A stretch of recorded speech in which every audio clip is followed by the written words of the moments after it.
여러분 인사하겠습니다. 주님 안에서 한번하십시오. 성령 충만하십시오. 기쁨 충만하십시오. 아멘.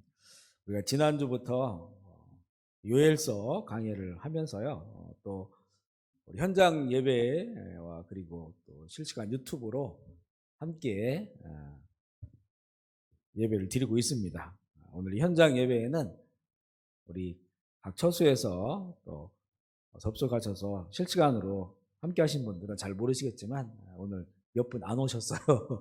네, 그런 상황인데 또 이제 각 처소에서 함께 할 수 있으니까 감사하고, 오늘은 그 요엘서 두 번째 말씀을 나누기 원하는데요. 오늘은 요엘서 2장을 하겠는데 2장 내용이 길어요. 그래서 한 절반 정도까지 하고 다음 주에 이어서 하도록 하겠습니다. 요엘을 두 부분으로 나누면 첫 번째는 메뚜기 재앙을 통한 여호와의 심판과 회개를 촉구하는 그런 내용이 한 부분이고요. 또 한 부분은 이런 그 선지자의 선포에 대해서 회개를 촉구하면서 하나님의 날로 불리우는 그런 심판과 회복의 날을 보여주십니다. 그러니까 이제 이 선지서가 이런 방식으로 많이 기록이 되거든요. 당시 어떤 사건, 요엘서라고 한다면 메뚜기 떼가 창궐하여서 모든 것을 다 먹어치워버리는 이런 사건이 지금 그 선지자의 눈앞에 펼쳐져 있는 이 상황이에요. 하나의 말씀의 창이죠. 이 상황을 통해서 창이 열리면서 하나님의 말씀이 임합니다.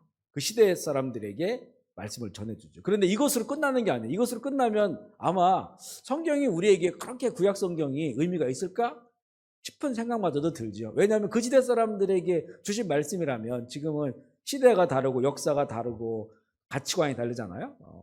그런데 그것으로 끝나는 것이 아니고 그 말씀을 통해서 하나의 창이 열렸을 때 또 다른 창이 열립니다. 그 더 먼 미래에 대한 하나님께서는 그 시간 속에 계신 분이 아니잖아요. 시간을 만드신 분이고 시간 위에 초월적으로 계신 분이기 때문에 그 앞으로 일어날 모든 일들에 대해서도 선지자를 통해 보여주세요. 왜냐하면 역사는 반복돼요. 사람의 범죄도 반복되어지고. 그래서 이것을 보여주시면서 또 그것으로 끝나는 게 아니에요.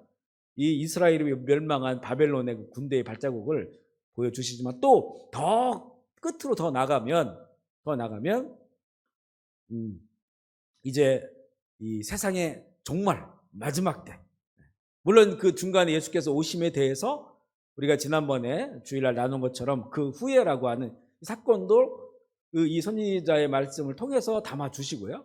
그리고 이 모든 이런 회복의 역사의 구원의 은혜를 베풀어 주신 다음에 이제 그 끄트머리, 정말 그 역사의 정말 그 마지막을 보여주시면서 여호와의 날이라고 하는 그 날을 보여주시는 것이 바로 요엘서의 이런 내용이고요. 그리고 비록 짧은 이런 성경이지만 이곳에는 아주 그 역사를 초월하는 엄청난 그런 이 광대한 하나님의 섭리가 기록되어 있고요. 또 다른 선지서들도 이렇게 쓰여진 그런 그 선지서들이 있음을 또 보게 됩니다. 이렇게 이 요엘서가 두 가지 부분이다. 그 당시 메뚜기 재앙을 통해서 여호와의 심판과 그리고 회개를 촉구하는 내용이고, 그리고 그 창을 지나서 이제 여호와의 날로 불리우는 그런 최종적인 심판과 회복의 날을 보여주시는 그런 내용이라고 나눴습니다. 지난번에 1장을 나누면서 여러 부류의 사람들에게 구체적으로 말씀을 전하는 내용을 나눴어요. 늙은 자들, 그리고 술 취하는 자들, 농부들, 제사장들을 향한 하나님의 메시지를 나눴고요. 전무후무한 메뚜기 재앙 때의 재앙은 단지 자연 현상이 아니라 하나님을 거역하고 타락해가는 시대를 향한 하나님의 메시지임을 강조하고 있습니다. 당시에 그 이스라엘은 풍요를 누리고 있었어요. 근데 이 풍요에 눈이 멀어서 하나님을 경외하는 길을 버리고 영적 음양하여 번영의 우상을 숭배할 때 하나님의 진노가 다가오고 그 앞에 모든 것이 황폐하게 될 것이라고 말씀합니다. 지금 정말 그 풍요를 누리고 있잖아요. 우리가 잘 사는 사람들을 보면 상대적인 어떤 빈곤감을 누리지만 저희만 해도 저희 어렸을 때 살아왔던 그때 시절을 지금 생각해 보면요, 비교할 수 없을 정도로 풍요롭습니다. 엄청나게 잘 살고 있는 거예요. 잘 살고 있어요. 아마 뭐 우리 대한민국에 사는 분들이라면 서민들이라 할지라도 정말 과거 수십 년 전, 저 같은 경우는 이제 전쟁이 끝나고 한 10몇 년 후에 태어났거든요. 전쟁 후에 한 15년 후에 이렇게 태어났어요. 그런 시대를 우리가 살아왔었으니까. 물론 그 전 시대는 더 말할 것도 없겠죠. 뭐 정말 비교할 수 없는 그렇게 우리가 잘 살고 있습니다. 풍요를 누리고 번영을 누리고 있어요. 그런데 이 번영, 풍요, 이 편리함에 빠져가지고 결국은 순수하게 예수 그리스도의 복음을 따라 살지 못하는 것을 영적 음행이라고 말하고요. 그래서 자신도 알지 못하는 그런 삶의 자리 가운데 이 세상의 우상들을 숭배하며 살아간 우리들에게 또 주시는 그런 그 말씀임을 알게 됩니다. 우리 2장을 한번 보겠습니다. 요엘 2장. 요엘 2장. 요엘은 좀 찾기가 어려워요. 짧아서. 요엘 2장인데 구약성경 1270면 정도에 있습니다. 1270면 정도에 2장 1절을 같이 읽어보고요. 우리 유튜브로 참여하신 분들도 성경을 펴셔서 요엘서 2장 1절 같이 읽어보겠습니다. 시작. 시온에서 나팔을 불며 나의 거룩한 경고 소리를 질러 이 땅 주민들로 다 떨게 할지니 이는 여호와의 날이 이르게 됨이니라. 이제 임박하였으니 굉장히 그 여호와의 날이 가까웠다고 하는 것을 경고하고 있어요. 나팔을 불고 있습니다. 거룩한 산에서 경고의 소리를 지르고 있는 거죠. 선지자는 그 시대에 나팔을 불어서 하나님의 경고를 전하는 자입니다. 하나님께서는 역사를 방치하지 않으세요. 역사가 그냥 흘러가는 것 같지만, 아니면 힘있고 권세 있는 자들이 역사를 움직이는 것 같지만, 역사는 하나님의 계획대로 가고 있고, 그리고 하나님 주권 가운데 흘러가고 있습니다. 물론 그 역사 가운데 하나님께 허용하는 것들이 있어요. 허용하는 것들이. 그리고 이 인내하시면서 참는 그런 영역들이 있어요. 그러나 그 모든 죄악들이 가득 차게 되었을 때 우리는 하나님께서 그 역사에 계획하신 모든 일들을 이루시는 것을 보게 됩니다. 이런 불의와 불법의 역사가 계속된다면 그것이 하나님의 백성들이건 하나님의 백성들이 아니건, 노아의 홍수 때처럼 모든 전 인류에게도 닥칠 수가 있고요. 아니면 소돔과 고모라처럼 믿지 않는 그런 백성들, 또 여리고성과 같은 이런 그 하나님을 모르는 백성이라 할지라도 더 이상 그들의 그 죄악이 정말 극에 달아서 놔두면 사람 사는 세상이 안 되는 거예요. 하나님의 그런 그들 역시도 하나님의 피조물 아니겠어요? 그때 심판을 내리시는데 특별히 하나님의 백성들에게는 더 하나님께서 민감하게 하나님께서 그 징벌을 내리시고 또 경고하시고 심판하시는 그런 내용들을 보여주고 있어요. 그래서 이런 불의와 불법 역사가 계속된다면 두려운 심판의 날, 여호와의 날이 올 것임을 말씀하고요. 그래서 그 시대 사람들에게 1차적으로 이게 메뚜기 재앙입니다. 메뚜기 재앙. 2절 말씀 읽어보겠습니다. 2절 시작. 곧 어둡고 캄캄한 날이요 짙은 구름이 덮인 날이라 새벽빛이 산꼭대기에 것 같이 이는 많고 많은 강한 백성이 이르렀음이니라. 이와 같은 것이 옛날에도 없었고 이후에도 대대에 없으리로다. 반복되는 얘기죠. 그 노인들에게 주신 그런 말씀에도 이런 일들을 너희들이 본 적이 없을 것이다. 하늘을 깜깜하게 덮을 1차적으로 이것은 메뚜기 때죠. 메뚜기들이 몰려와서 그 일구었던 모든 그 농산물을 먹어버리는 거예요. 그러면 정말 큰 고통이 그 농경사회 이스라엘 가운데 있게 되고요. 2차적으로 이것은 바벨론의 군대입니다. 이럼에도 불구하고 그 역사가 하나님께 회개하지 않으면 결국은 정말로 이 산더미처럼 몰려드는 바벨론의 그 군대예요. 실제 역사가 그랬어요. 그래서 쑥대밭이 됐죠. 예루살렘 성전은 무너지고 성벽은 다 무너지고 불타고 쑥대밭이 되는 겁니다. 그런 일들이 벌어지게 됨을 이 말씀을 통해서 보여주고 있어요. 그 시대는 메뚜기를 통해서 또 더 가면 강한 이방의 군대를 통해서 하나님의 진노가 임할 것임을 말씀합니다. 하나님의 이 계획은 점점 더 강도를 더해가요. 죄악이 극에 달할수록 하나님의 진노도 극에 달합니다. 그래서 요한계시록에 나와 있는 그 세 가지의 그 재앙의 하나님이 보여주신 그런 내용들은 가면 갈수록 더 커져요. 더 강해지고. 처음에는 4분의 1 타격을 받다가 나중에는 3분의 1 타격을 받고, 처음에는 이 나무와 내지는 바다와 강들이 타격을 받으면 나중에는 결국 사람이 타격을 받습니다. 인구의 3분의 1, 처음엔 4분의 1, 3분의 1. 어마어마한 그런 숫자들이 하나님의 진노의 재앙 가운데 있게 됨을 말씀하고 있어요. 그만큼 죄악이 이제는 깊어지는 거예요. 죄악이 깊어지고. 요즘은 정말 이렇게 한 번씩 방송을 잘 안 보지만 보면, 쳐다보고 있으면 하나님의 생각이 떠올라요, 자꾸. 하나님 마음, 야, 지금 이 시대의 흐름인데, 이 시대의 흐름인데, 너무 음란한 그런 막 모습들이 그냥 방송에 그대로 나오고, 그런 것들을 오히려 더 환호하고 또 박수를 치고,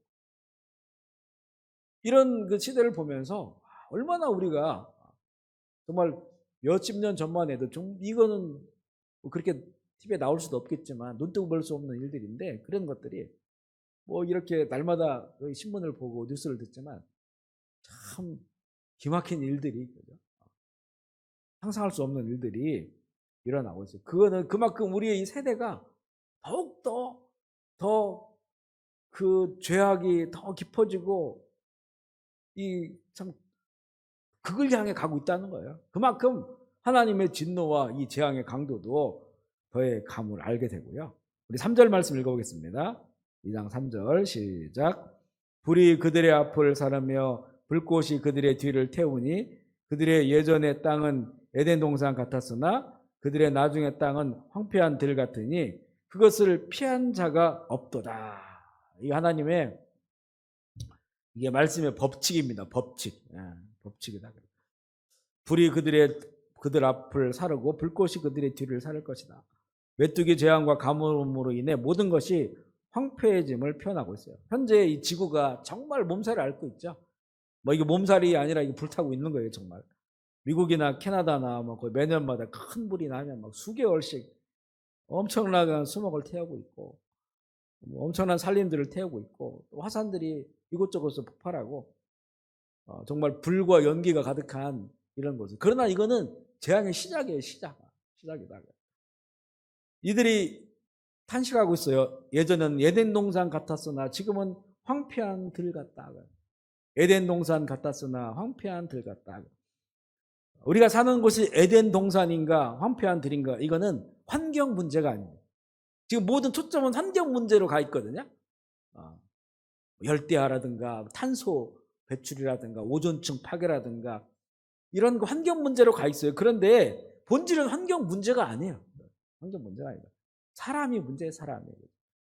피조물이 하나님을 경외하는가, 하나님을 거역하는가,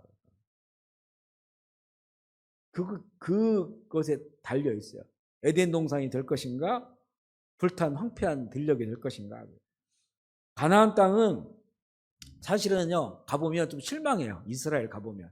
2번 가봤는데 예루살렘은 너무 돌들이 여기저기 있고, 뭐 이렇게 사실 이스라엘보다 정말 이렇게 자연이 좋은 나라를 찾으려면 엄청난 게 많이 찾을 수 있을 것 같아요. 캄보디아도 이스라엘보다 훨씬 더 나은 것 같아요. 물이 많고, 그죠? 이렇게 푸르름이 있고. 근데 그 이스라엘은 참, 물론 그동안 1900년 동안 나라가 없이 이방이 짓밟혔기 때문에 황폐함이 지금 남아있는 것이기도 하지만, 그런데 이스라엘은 가운데 광야도 있고요. 남쪽에는 사막이고 아주 건조한 그런 곳들이 많아요. 이스라엘 평지라고 하는 그 가운데쯤에 있는 그곳이 좀 평지이고, 또 갈릴리 주변이 물이 있고요. 나머지는 참 척박한 그런 곳인데 왜 하나님께서는 여기를 적과 꿀이 흐르는 곳이라고 했을까? 젖이 흐르고 꿀이 흐르고 왜 그랬을까? 참 그게 비밀이죠. 왜냐하면 하나님이 곧 젖과 꿀이거든요. 하나님께서 그 땅의 주인이시잖아요. 그러니까 그 땅을 얼마든지 꽃이 피게 하시고 적과 꿀이 흐르게 하시는 거예요. 그 백성들이 하나님을 사랑하고 하나님을 경외하고 하나님의 뜻대로 살아가면 그건 하나님의 그 무궁무진한 자원들을 그곳에 펼쳐주시니까 아무리 광야라고 할지라도 광야에서 그들이 발이 부르트지 않았어요? 옷이 헤어진 이거요. 40년 동안 살았는데 생각해 보세요. 옷이 헤어지지 않았다. 40년을 옷을 입었는데 이스라엘 사람들은 그 당시에는 겉옷 하나에 하나. 굉장히 비싸고 중요합니다. 겉옷. 그래서 담보 맡길 때 겉옷을 담보로 잡거든요. 근데 그 옷이 40년을 입었는데 헤어지지 않았어요. 그리고 발이 그렇게 광야를 걸었는데 발이 붙은 사람이 하나도 없어요. 저희는 군대에서 무슨 행군 밤새 행군하면 다 발 물집 생기고 부러터가지고 하루만 그렇게 걸었는데도 놀랍죠? 그 하나님이라는 거예요. 하나님. 그분이 하나님이다. 광야에서도 그렇게 발이 부러뜨지 않고 옷이 40년 동안 입었는데 하나도 헤어지지 않았는데 그런데 가나안 땅 그곳에 하나님이 왕 되시고 하나님이 다스리시면 그곳은 정말로 이 적과 꿀이 흐르는 땅이 되는 거죠. 하나님을 버리고 하나님을 거역하고 더 잘 먹고 잘 살겠다고 세상 따라가면서 우상 숭배하니까 그곳이 결국에는 황폐한 땅으로 돼버렸어요. 정말 이 예수님의 그 예언대로 이스라엘이 AD 70년에 로마에 의해서 완전히 멸망당했을 때 물론 그전도 이스라엘은 나라가 없었죠. 그런데 완전히 멸망당했을 때 그 이후로 5개 제국이 그걸 짓밟으면서 정말 황무한 땅이 되어버렸어요. 황무한 땅이. 근데 지금은 다시 이스라엘이 돌아와서 얼마나 풍요로운 땅, 그 광야에 정말 키부츠 유명하잖아요. 키부츠 열매가 나고 또 꽃을 재배해서 그걸 또 수출하고 우리 박다니엘 선교사님 그 지금 남쪽 내개부 요즘 저한테 그 동영상도 많이 주시고 우리 교인들하고 좀 나누고 그렇게 해야 되는데 보면 광야에 나가가지고 아침에 묵상하고 거기 이렇게 광야에 이제 물을 내게 하는 이게 스타트업을 해가지고 한국에서 인정을 받아서 또 투자도 많이 받으시고 함께하는 그 기업들과 함께해서 신기한 거예요. 광야에서 그 물을 내 가지고 거기에 이제 채소를 기르고 이러는 거예요. 그러면 이 광야에서 된다면 세계 어느 데서 다 되는 거예요. 그게 그런 기술들을 가지고 있는 겁니다. 이게 이스라엘 돌아오니까 이렇게 실제 이스라엘 강수량이요. 이스라엘 나라를 1948년도에 다시 건국하기 전과 후가 강수량이 2배가 차이가 나요. 조사해 보면. 강수량은 사람이 어떻게 조절하는 게 아니잖아요. 하나님께서 그 이스라엘 전 세계에서 흩어져 있을 때는 비를 짙게 내리신 거예요. 그리고 더 황무하게 만들었죠. 근데 그들이 돌아오니까 그들이 이제 먹고 살아야 되니까 비를 더 내려주시는 거예요. 그래서 그 유명한 그 달력에 있는 사진 있잖아요. 광야에 꽃이 핀 거. 비가 너무 막 많이 와가지고 광야에 꽃이 핀 거예요.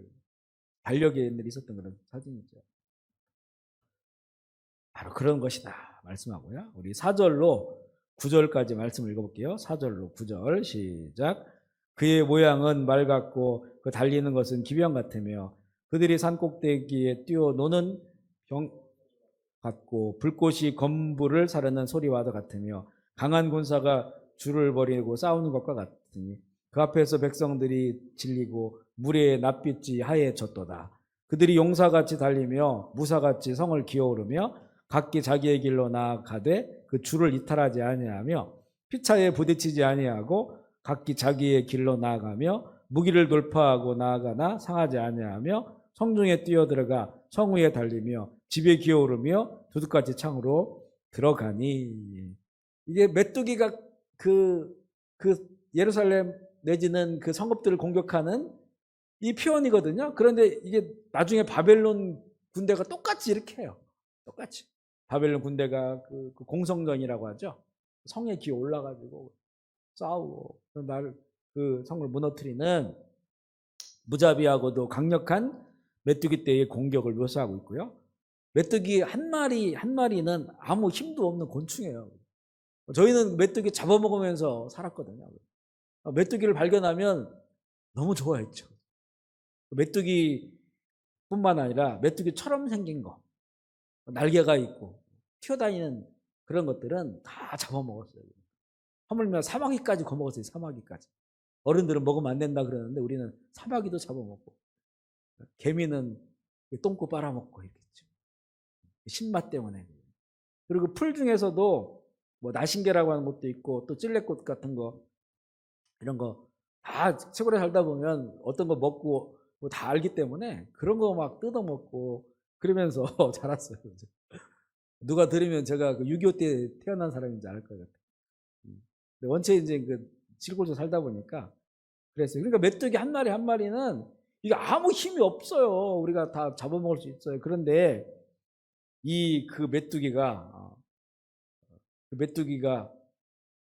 그 메뚜기의 그 삶의 질서가 이 모든 질서 하나님이 주신 거죠. 그 메뚜기를 다 모아놓으니까 엄청난 상상할 수 없는 재앙으로 다가와요.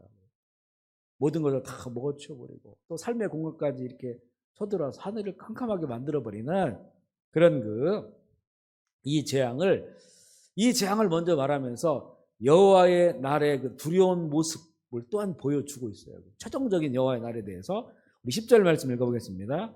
2장 10절 시작. 여호와의 말씀에 너희는 10절 시작. 그 앞에 땅이 진동하며 하늘이 떨며 해와 달이 깜깜하며 별들이 빛을 거두도다. 이렇게 메뚜기 떼가 막 수백억의 이런 메뚜기 떼들이 움직일 때 정말 땅이 진동하는 소리가 들리죠. 그리고 이 하늘이 안 보이니까 이렇게 하늘이 움직여 보이는, 하늘이 떠는 것처럼 보이고 해와 달이 있지만 메뚜기 떼가 덮어버리니까 어둡게 캄캄하게 별들이 빛이 이렇게 보이잖아요. 그런데 바로 이 표현은 마지막 때에 여호와의 날에 이런 일이 있을 것임을 이 구약 성경도 마찬가지고 신약도 마찬가지. 예수님께서도 반복적으로 말씀해 주시는데 제가 마태복음 24장 29절 30절 읽어볼게요. 예수님이 하신 말씀입니다. 그날 환난 후에 즉시 해가 어두워지며 달이 빛을 내지 아니하며 별들이 하늘에서 떨어지며 하늘의 권능들이 흔들리리라. 그때 인자의 징조가 하늘에서 보이겠고 그때 땅의 모든 족속들이 통곡하며 그들이 인자가 구름 타고 능력과 큰 영광으로 오는 것을 보리라. 계시록 6장 12절로 14절 이것도 예수님께서 말씀해 주신 거예요. 인을 떼시면서 보여주신 건데 내가 보니 여섯째 인을 떼실 때에 큰 지진이 나며 해가 검은 털로 짠 상복같이 검어지고 달은 온통 피같이 되며 하늘의 별들이 무화과 나무가 대풍에 흔들려 설익은 열매가 떨어지는 것 같이 땅에 떨어지며 하늘은 두루마리가 말리는 것 같이 떠나가고 각 산과 섬이 제자리에서 옮겨지며. 물론 이 일은 예수님 오시기 직전에 일어나는 일이에요. 세상이 완전히 우주의 격변이 일어나요. 지구에는 지진이라도 쫙 갈라져 버리고요. 그리고 이제 온 우주 만물에 하나님의 그동안 붙잡았던 질서가 변화가 돼요. 왜냐하면 새하늘과 새 땅이 임해야 되기 때문에 그 질서가 다 흔들립니다. 바로 그것을 보여주고 있어요. 이것을 이제 그 당시 메뚜기 재앙을 통해서 여호와의 날 그것을 보여주고 있고요. 11절 말씀 읽어볼게요. 11절 시작. 여호와께서 그의 군대 앞에서 소리를 지르시고 그의 진영은 심히 크고 그의 명령을 향하는 자는 강하니 여호와의 날이 크고 심히 두렵도다. 당할 자가 누구랴? 이 여호와의 날을 이끌고 오시는 전능자 하나님을 누구도 막을 수가 없다. 한 마리 힘없는 메뚜기를 이끌어서 인간의 힘으로 감당할 수 없는 군대를 만드신 하나님이에요. 이런 여호와의 날을 선포하고 있습니다. 그러면서 이제는 바로 이런 그 재앙, 당시에 이 여호와의 날은 메뚜기 재앙으로 다가오는 거죠. 그리고 이제 더 나가면 바벨론의 군대이고요. 더 역사 끝으로 가면 이제 주님 오시는 그날을 보여주고 있는데 바로 그 시대 사람들에게 이 여호와의 날을 선포하면서 이제 이 여호와의 날이 가까이 왔으니까 너희 백성들은 어떻게 해야 될 것인가 라고 하는 하나님의 메시지를 전해주고 있는데요. 우리 12절 말씀 읽어보겠습니다. 12절 시작. 여호와의 말씀에 너희는 이제라도 금식하고 울며 애통하고 마음을 다하여 내게로 돌아오라 하셨나니. 정말 지금 우리에게 주시는 말씀 같아요. 우리에게 정말 이 번영의 이 편리한 세상 속에서 살아가고 있는데 하나님의 예수 그리스도의 순수한 복음을 온전히 따라가지 못하는 그런 그 우리들에게 주신 말씀이에요. 이제라도 금식하고 울며 애통하고 마음을 다하여 내게 돌아오라. 이 원문에는 보면요, 우리 12절에 여호와의 말씀에 너희는 이제라도 이렇게 나오죠. 근데 원문에는 이제라도 이렇게 먼저 나와요. 이제라도. 히브리어에는 이제라도가 중요합니다. 왜냐하면 이제라도라고 하는 건 아직도 안 늦었다는 거예요. 이제라도는. 지금이라도 늦은 것 같지만 지금이라도 금식하고 울며 애통하며 마음을 다하여 하나님께 돌아오면 하나님께 은혜를 베풀어 주신다는 거잖아요. 이 다니엘서를 보면 벨사살 왕이 이스라엘을 완전히 무너뜨리고 그곳에서 성전에서 가져온 그 성물이죠. 성물. 그것을 가지고 수레 치어가지고 그때 막 며칠씩 귀족들 1000명씩 모아놓고 파티를 하던 그런 때거든요. 그러니까 그 성물을 가지고 하나님께 이렇게 그 소제와 이 번제를 드리는 이런 그 성물을 갖다가 거기 술을 따라가지고 먹었던 거예요. 그 귀족들과 함께. 그랬더니 큰 손이 나와가지고 이렇게 글씨를 쓰잖아요. 촛불로 큰 손이 쓰는 걸 보여줘요. 그게 메네메네 데겔 오발로신이라고 하는 그 글을 썼는데 아무도 해석할 수 없으니까 그때는 노인의 다니엘을 불러가지고 해석해 보니까 뭐라고 해석합니까? 다 끝났습니다. 저울을 달아봤더니 너무 기울어졌어요. 어느 정도 저울을 달았을 때 이 하나님의 그 은혜가 미칠 그런 어떤 선함, 의로움과 또 이 더러움, 악함, 이것을 어느 정도 균형을 잡고 있을 때는 하나님께서 기다리신다는 거죠. 은혜를 베풀어 주실 수 있는 거예요. 그때 회개하고 돌아오면 되는 거예요. 근데 완전히 기울어졌다는 거예요. 이제 완전히 기울어졌다. 아주 악이 극에 달았고 하나님께 드리는 그 성물에다가 술을 담아가지고 그렇게 마시면서 거의 하나님 더 이상 볼 수가 없는 거죠. 그날 밤에 베살렐 왕이 죽고 바벨론이 무너지죠. 그리고 이제 그 바사 제국, 페르시아 제국이 생깁니다. 실제 역사가 그렇게 됐대요. 그들이 술파티 벌리고 있을 때 이 바벨론의 그 바벨론 성에 이 강이 흐르는데 이것을 강줄기를 성 가운데로 흐르게 했어요. 이렇게 바꿔가지고 유브라데 강이 흐르잖아요. 그걸 성 안으로 흐르게 했단 말이에요. 그리고 문을 잠갔는데 이걸 너무나 이 성이 크니까 못 넘어가요. 그런데 그 강줄기를 타고 들어간 거예요. 그 성 가운데 흐르는 그 강줄기 밑에를 타고 바벨론의 군대가 들어가서 벨사살 왕을 죽인 거예요.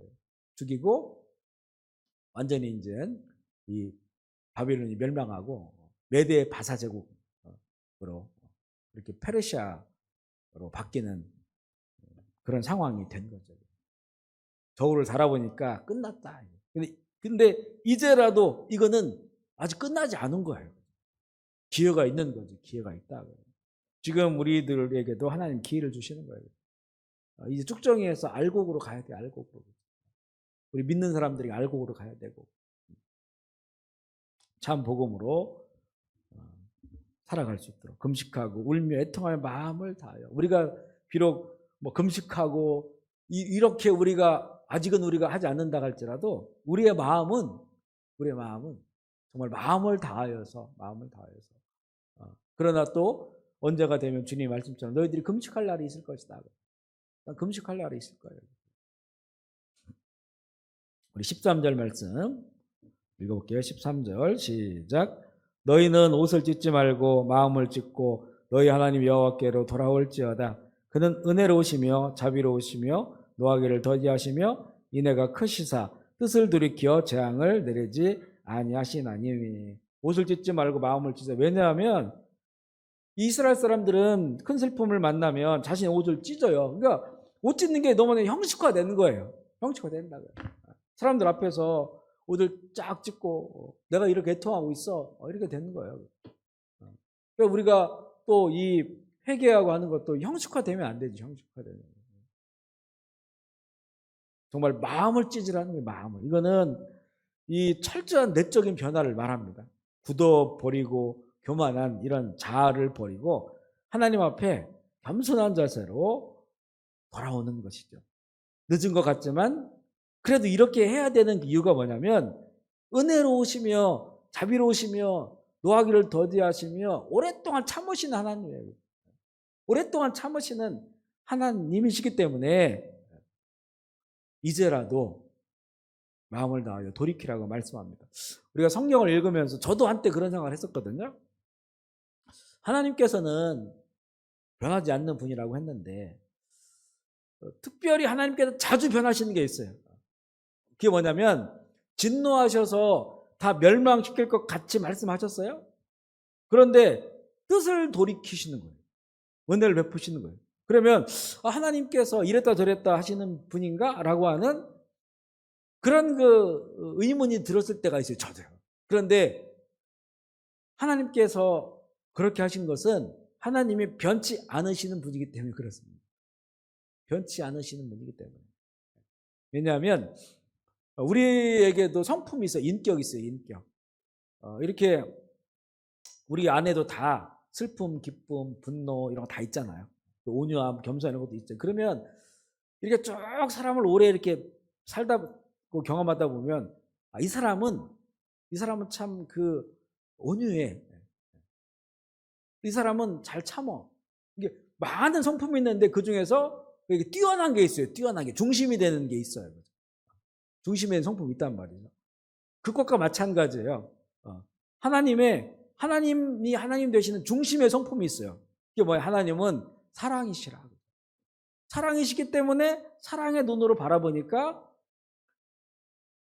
이 진노와 또 분노와 그들을 다 멸망시키고자 하는 그런 그 말씀을 하셨더라도 하나님의 그런 사랑의 눈으로 바라보실 때 또 그들이 돌이키거나 그들이 또 고난당하는 걸 보면 자비와 긍휼을 베풀어 주시는 거예요.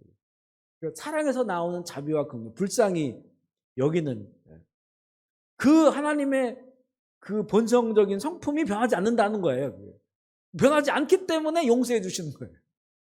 그 하나님의 사랑이, 그 사랑이 변하지 않기 때문에 하나님의 가장 중요한 성품인 사랑, 이것이 변하지 않는 것이기 때문에 너희들을 멸망시켰다라고 했다가도 다시 말을 바꾸시는 거예요.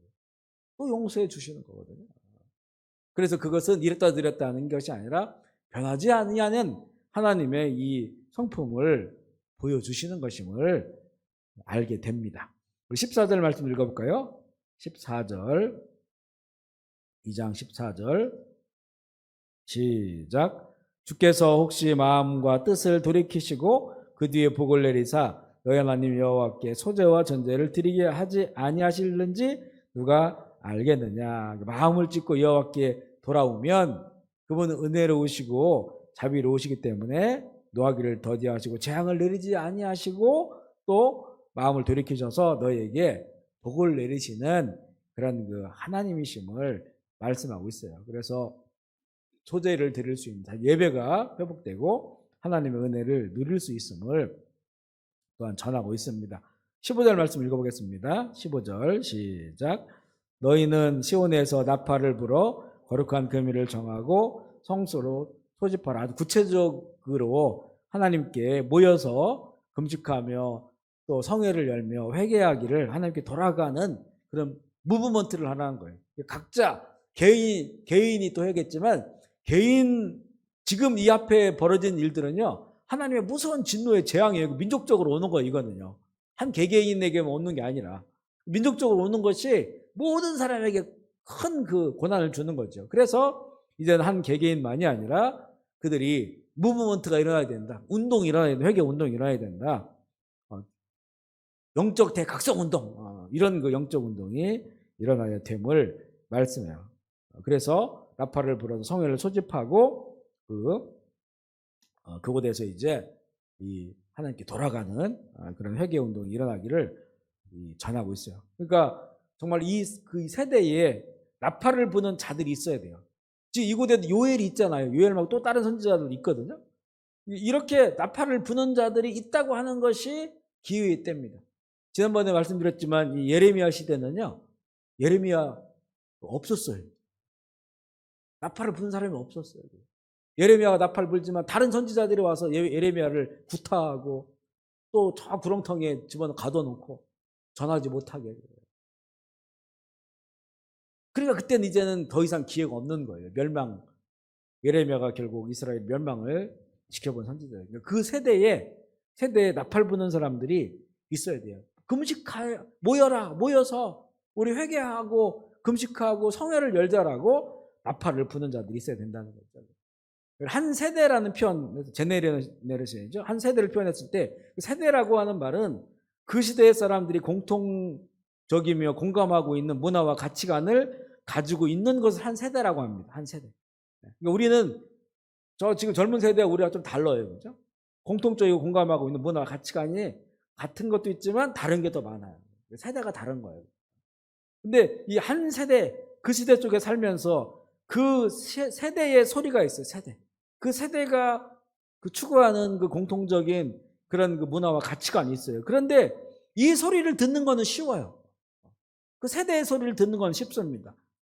하지만 이 선지자들의 외침은 외로운 것이었어요. 외로운 것. 희귀한 그런 소리였어요. 희귀한 소리. 듣기가 참 희귀한 소리예요. 그 세대가 내는 소리는 우리 밑에 세대들이 내는 소리도 다르지만 우리가 그걸 들을 수 있어요. 그리고 들으려고 애쓰는 사람들도 있어요. 그죠? 그들을 이해해 보려고 하는 사람들이 있어요. 그들의 문화와 가치관을. 그런데 정말 하나님의 소리, 하늘의 소리, 이 소리를 듣는 게 너무나 희귀한 시대가 됐다는 거죠. 희귀한 시대가 됐다. 바로 이 요엘의 시대도 마찬가지고, 예레미야 시대는 말할 것도 없고 하나님의 소리를 듣는 사람이 없었고, 그래서 우리 이 한 세대에 그 세대의 소리가 아니라, 그 시대의 소리가 아니라 하나님의 소리를 듣는 자들이 많으면 많을수록 그 세대가 희망이 있고 복을 누릴 수 있는 그런 그 세대죠. 그런 세대다. 우리가 바로 이 세대에 수많은 그 정보의 바다와 수많은 소리들을 떠다니는 소리들 가운데서 하나님의 소리를 들을 수 있는 자들이 되어야 되죠. 16절 말씀 읽어보겠습니다. 오늘 18절까지만 할게요. 16절 말씀 시작.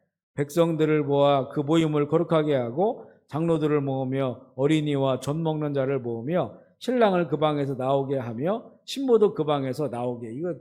이거 대단한 일이죠. 대단한 일. 이게 모이는데, 이게 무브먼트를 하는데, 그 무브먼트가 어디까지 가야 되냐면 젖먹이까지도 데리고 나오라는 거예요. 그 나중에 니에미야 그 시대 때 그들이 바벨론 포로에서 돌아와서 성전 건축하고 나중에 성벽 다 쌓고 수문학 광장에 그들이 모이잖아요. 모여가지고 성회를 하게 될 때 하나님의 말씀을 듣고 그들이 막 통곡해 오는데, 그때는 말귀를 알아들을 수 있는 아이들까지 왔다는 거예요. 그러니까 한 4살, 5살짜리까지 온 거죠. 말귀를 알아들을 수 있는 그 뜨거운 뼈에 하루 종일 그들이 서가지고 말씀을 듣고, 또 몇 마디 그 말씀을 들으면 모세 오경을 읽은 거죠. 또 울고 통곡하고 회개하고, 또 들려주면 또 통곡하고, 앞에서 레위인들이 읽으면 군데군데 또 레위인들이 서가지고 또 얘기해 주는 거예요. 안 들리니까. 그래가지고 막 통곡하고, 이런 일들이 며칠씩 일어났어요. 그러다가 나중에 또 연장했어요. 며칠 더 하자고. 에스라에게 좀 더 우리에게 말씀을 전해달라고. 그때 이제 아이들까지 있었는데, 오늘 여기는 뭐냐면 젖먹이들까지 데리고 와라. 그리고 이제 신랑 신부 결혼해가지고 있는데 그들까지 다 끄집어내가지고 정말로 이 회개의 무브먼트, 대각성 운동이 일어나야 된다. 왜냐하면 그만큼 그 시대가 타락했다는 거예요. 그만큼. 그렇게 하지 않으면 희망이 없어.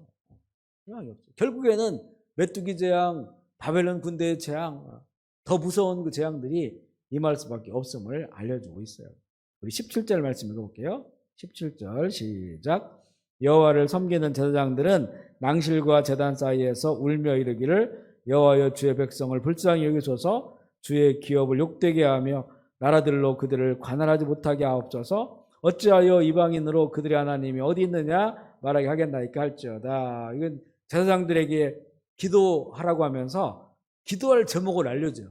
제사장들은 어디서 기도해야 되냐면 낭실과 제단 사이. 여기는 제사장들의 뜰이에요. 뜰. 제사장들이 그 제사를 드리게 준비하는 곳이에요. 준비하는 곳. 제사장들이 들어올 수 있는 제사장들 뜰인데, 그곳에서, 그 뜰에서 울며 부르짖으라고 하는데, 그 기도 제목을 줘요. 뭐라고 하냐면 이렇게 기도하라는 거예요. 여호와여 주의 백성을 불쌍히 여기소서. 제사장들은 나를 위해 기도하는 사람들이 아니에요. 내 가족을 위해 기도하는 사람들이 아니에요. 백성들을 불쌍히 여기소서. 그리고 주의 기업을 욕되게 하여 나라들로 그들을 관할하지 못하게 하옵소서 이렇게 기도를 하는 거예요. 주의 기업이 이스라엘이죠. 가나안 땅. 이것을 다른 군대가 짓밟지 못하게 해달라는 거예요. 이방인들이 와서 이 거룩한 땅을 짓밟고 우리를 다스리지 않게 해달라고 하는 거예요. 누굴 위해 기도합니까? 제사장들은 그 백성들과 그 나라를 위해서 기도하는 거예요. 그 제사장의 뜰에서 그렇게 해야 된다고. 사사롭고 사적이고 이런 것이 아니라 제사장들이 먼저 그 백성들과 그 나라를 위해서 그 위기를 가슴에 품고 간구하라는 그런 그 말씀이죠. 그러니까 사실은 이 제사장들, 참 지금 우리 신학적으로는 우리 믿는 우리 모두가 제사장들이지만 특별히 또한 말씀을 가르치고 전하는 우리 종들이 깨어 있어야 되죠. 깨어 있어야 돼요. 너무 사사로운 그런 그 일들에 빠져 살지 않고 제사장들의 기도는 그의 나라와 그의 의를 위하여 그 백성들을 위하여 하나님의 나라를 위해서 그렇게 기도해야 되는 기도 제목까지 이렇게 알려주고 있어요. 이렇게 제사장들도 장로들도 어린이들과 아기들까지 함께 거룩한 모임을 통하여 회개하고 하나님께 돌아온다면 그때부터 회복의 약속이 선포되는데 우리 18절 말씀 우리 마지막으로 읽을게요. 18절 시작. 그때에 여호와께서 자기의 땅을 극진히 사랑하시어 그의 백성을 불쌍히 여기실 것이다. 아멘이십니까? 그때 여호와께서 자기의 땅을 극진히 사랑하시어 적각으로 흐르는 땅이 되게 하시는 거예요. 그 백성들을 불쌍히 여길 것이다. 이미 하나님 마음 안에는 백성들을 향한 불쌍함이 있어요. 불쌍함. 그런데 그 불쌍함으로 끝까지 용서하고 받아주면 이들은 다 사람처럼 살 수가 없어요. 하나님의 피조물로 하나님의 형상으로 살아갈 수가 없어요. 우상 숭배하고 음란하고 음행하고 서로 간에는 다 깨져버리고 사사기에 일어나는 그런 일들 같은 일들이 일어나 버리고 그런데 그들이 이제 회개하고 그렇게 무브먼트가 일어나고 주께 돌아온다면 하나님께서 그 땅을 사랑하시고 그 백성들에게 은혜를 베풀어 주시는 이것은 한 나라에도 적용할 수 있고 가정에도 적용할 수 있고 교회에도 마찬가지고요. 우리 각자의 인생에도 그대로 적용할 수 있는 것이죠. 하나님께서는 우리가 이렇게 되기를 바라고 계세요. 하나님의 그 사랑을 누릴 수 있는 자들이 되기를 바라고 있어요. 그렇기 때문에 그 메뚜기 재앙 앞에서 이 요엘 선지자를 보내서 이렇게 외치게 하시는 거죠. 이 하나님의 마음은 그때나 지금이나 변함이 없으셔요. 이 시대에 주님의 음성의 귀를 기울이면서 우리가 회개의 삶을 살아야 됩니다. 회개의 삶. 또한 내 개인의 사사로운 어떤 이 죄에 대한 문제뿐만 아니라 민족과 열방의 죄를 또 회개하면서 우리는 또 대한민국 사람들이니까 대한민국의 죄악을 가슴에 품고 또 캄보디아에 사니까 캄보디아의 우상 숭배 이 죄악들을 가슴에 품고 기도하는 우리가 되어야 할 것입니다. 그런 은혜가 있으시기를 주의 이름으로 축복합니다. 네, 같이 기도하시겠습니다.